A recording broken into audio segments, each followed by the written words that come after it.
अस्सलाम वालेकुम Montessori class. It's time for Urdu lesson. उंगली फेर कर हर्फ की बनावट सीखिए। पहले बच्चों हमने ह की शक्ल कल भी हमने देखी थी, आज हम उसको लिखना सीखेंगे। तो आप सबसे पहले इस बड़ी पिक्चर में देखें, यहाँ पे हल्का सा से ऊपर हाथ उठाएंगे, फिर छोटी सी लाइन बनाएंगे बिल्कुल ज और च की तरह। इस तरह आप उसके अंदर अंदर लिखते जाएंगे, ठीक है। ह इस पर कोई भी नुक्ता नहीं है। ह ये बहुत आसान है, बिल्कुल जीम और च यानी कि ज और च की तरह।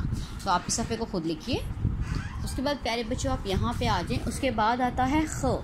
मैंने आपको ज की फैमिली से मिलवाया था, मैं फिर ज की फैमिली से मिलवाती हूँ। सबसे पहले हैं ज, फिर हैं च,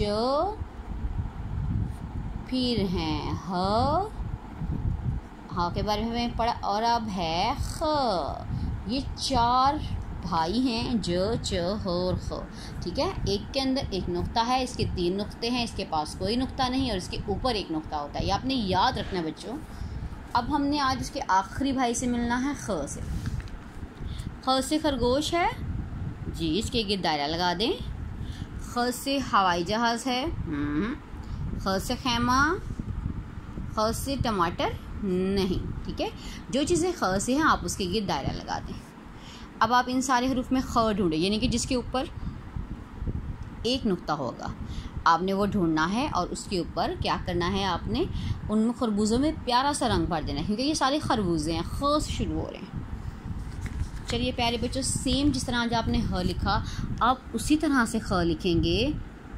ये देखें आप बिल्कुल उसी तरह से, ये एक ही फैमिली है इसलिए मैं आपको बता रही हूँ इसके बारे में। ये देखें ये उसी का भाई है, बस इसके ऊपर क्या है, इस पे आता है एक नुक्ता, लेकिन ह के ऊपर नुक्ता नहीं आएगा, ठीक है। इस तरह से आपने इस पेज को भी मुकम्मल करना है और आपने जान लेना है ज, च, ह और ख के बारे में।